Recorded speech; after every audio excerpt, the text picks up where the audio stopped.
Walking is a great way to start a conversation because it taps into something that's in all of our DNA. And we walk long distances when there's a crisis. And climate change is a crisis. Most folks around here don't believe in climate change. You know, don't really like a lot of outsiders coming in to tell us what we need to do differently. Free that guy, free that.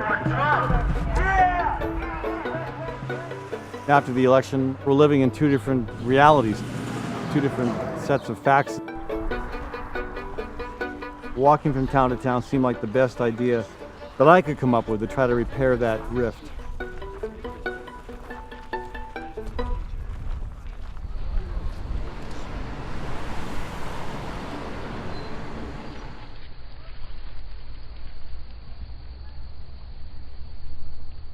We're a typical Iowa town that everybody likes to keep to themselves. You just kind of connect on Facebook and see what's going on. You really don't have that personal connection. I would say people spend more time on Facebook than they ever did reading a newspaper.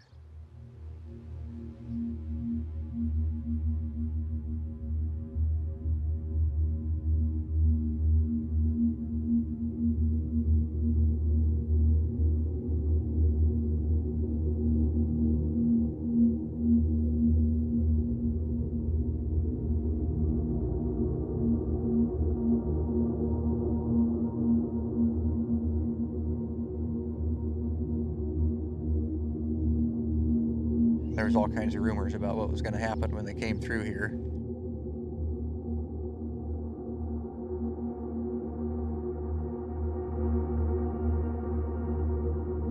The folks might just move in, and not move on, and do some flag burning and things like that. Just general degenerates, I guess, is kind of the opinion that we had from the video.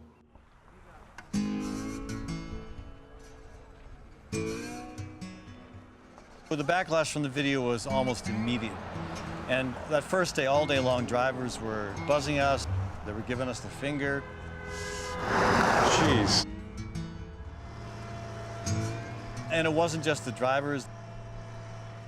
Talking to Des Moines is gonna change the world. No, it's, you know, you change the world one little conversation at a time, you know? We're not trying to cause any trouble at all. Seems like it out here anyway.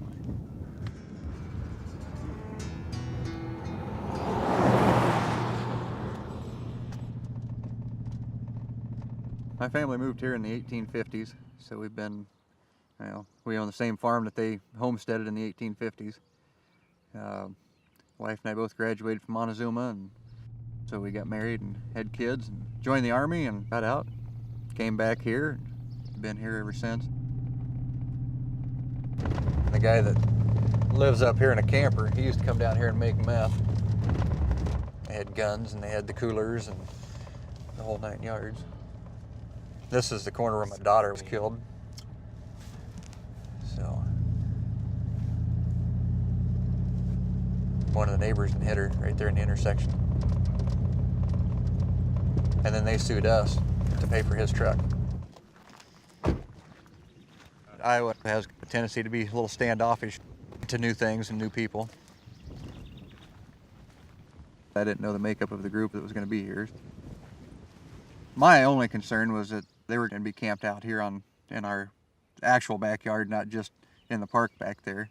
We are unstoppable, another world is possible.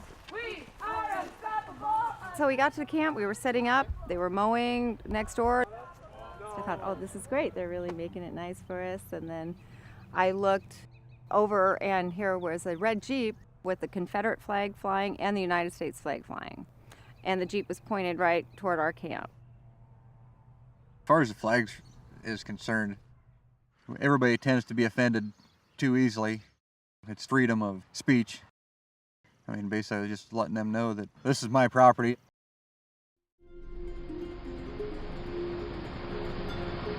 About 10 o'clock, I was ready to go to bed. I noticed cars going very slowly, circling the camp about 5 miles an hour. And I hear these loud booms. I mean, it sounded like a cannon went off.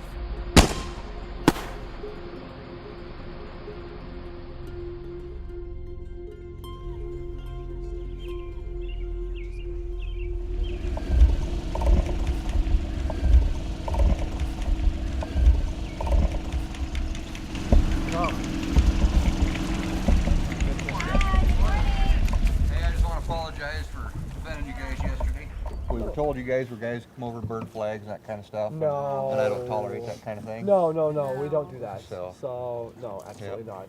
It's Wow. okay.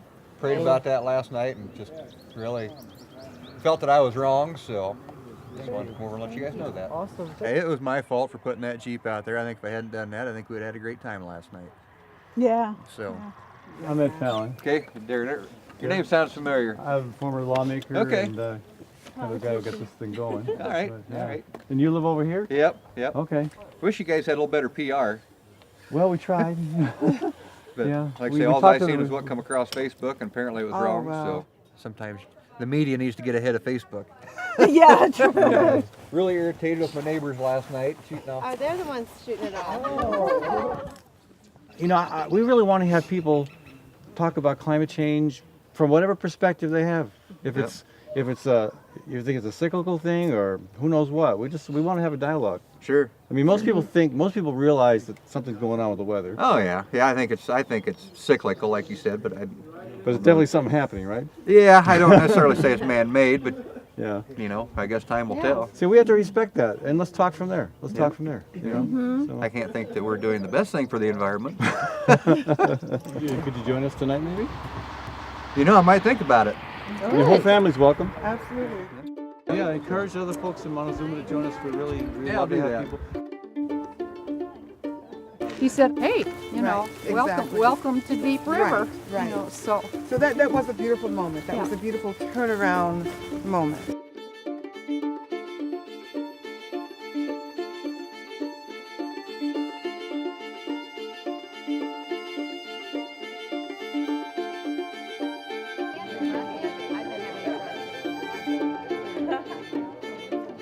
Even though we met Darren, we still had kind of a suspicious impression of him. We thought we won't see him again. Yeah, when he showed up at camp, I thought, wow, he came. He brought his wife. Went to the Montezuma thing because we didn't want them to have the wrong perception of who we are, I guess. We were married and had 2 children before I knew the Confederate flag meant anything other than the Dukes of Hazzard were the coolest things on earth. You know, and I didn't know, you know, so it's just not a perception that I have ever had associated with my life. And so that's... And for when I was some people, Confederate flag represents states' rights. exactly, Yeah. exactly. But yeah. Now I had a lot of black friends when I was in the military. I had that flag in the back of my truck. Nobody ever took offense to it. I mean, as far as color, I mean, it wasn't a racial thing. Was what was put there a little provocative? Yup, sure was. But if you can't be provoked and accept that challenge to explain your beliefs and your reasonings, then why? Because nowadays we can't take chances. We've got stand your ground laws that have In just Iowa recently now. passed. Somebody, I can walk past you in a park like this, and because of my protesting or because of the way I look or your perceptions of me, if you feel threatened, you can take me out. Well, Your Honor, she scared the crap out of me. She was an angry black woman. You know, and maybe that's a little naivete on my part because my brain doesn't work that way. If I saw you and Casey walking down the street, I'm going to go to you for help before Casey because he looks like a ruffian. You know, that's just the way it is.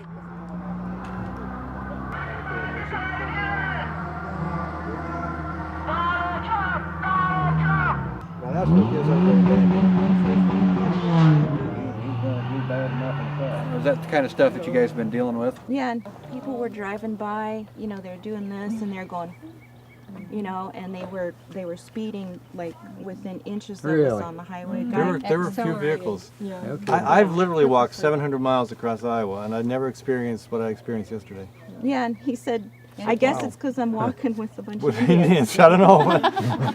I'm Native American, but I don't speak up for my Meskwaki people. I speak up for Iowans because I love this state, and I'm fighting for all Iowans in this state. And I'm against eminent domain, and I'm for clean water and preserving our black gold, which is our soil in the state of Iowa. Part of what we're about is listening too, and I want to give you guys a chance to, what would you do about the water quality issue, and whatever else you want to tell us about yourselves and about your concerns. And My concern would be farm chemicals getting in our water. They're already in there. Absolutely. That's another issue we try to tackle. what would you say we should do about that? I don't know. It is a tough I have one. no solution.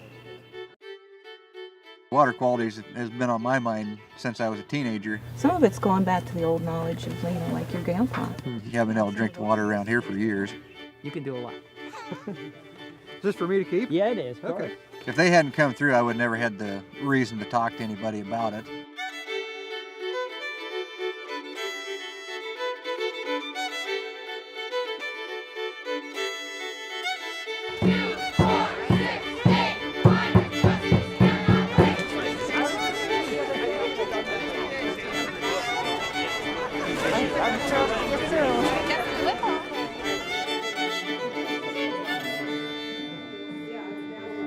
You remember Darren, the guy who put up the Confederate flag? He wrote to me this morning. He said, "I just wanted you to know that I'd been talking with Mayor Corey Simpson and some county workers from Keokuk County. The county employees were dead set against your march at first. I brought up clean water and farm chemicals. It's interesting how quick attitudes change. By the end of the conversation, we were all in agreement that something has to change. I just wanted you to know that your march is bringing awareness." So,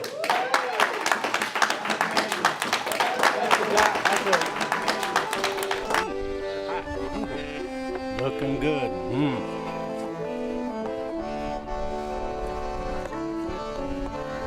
Yes, I remember you. Good to see you too.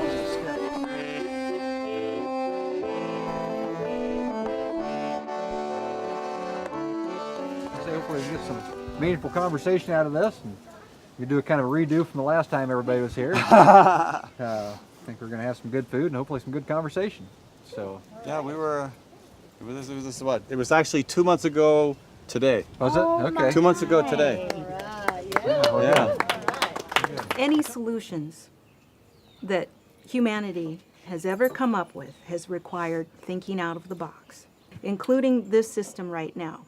But this system is before the march, I would have had a negative reaction to anybody coming through talking about we need to change. After the march, I still don't support the climate change theory, but like I said, I can get on board with water quality issues and overspraying of chemicals. I can go on and on about the bad effects of Roundup. I mean, initial thought pattern of it was wonderful, but what we're finding out is it's really causing a lot of unseen, unheard problems out there. We're absorbing it. It's an evil thing. I don't know what the whole plan is about all this, but it's killing our society slowly. If everything is done to maximize yields, then we're polluting. How do you balance that and still make it possible to do our parts as stewards of our land as well? We think, food has to be cheap. Well, we're paying the price for cheap food.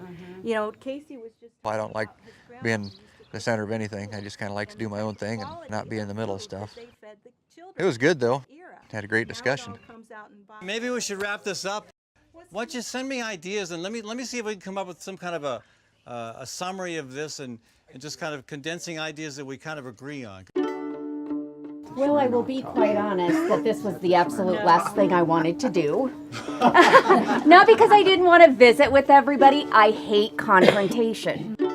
I remember standing up here that night thinking, I need to go down there and talk to that guy. I need to go down there and talk to that guy, and I failed. I didn't have the courage to do it. We people on the political left, we like to think we're the open-minded ones. We're the ones who want to accept everybody, and sometimes we have those opportunities to do that and we fail, and it takes somebody who may not be used to that to do it. As far as being preached to, I can't stand it. If that's how they'd been that Saturday 2 months ago, yeah, we never would have talked again.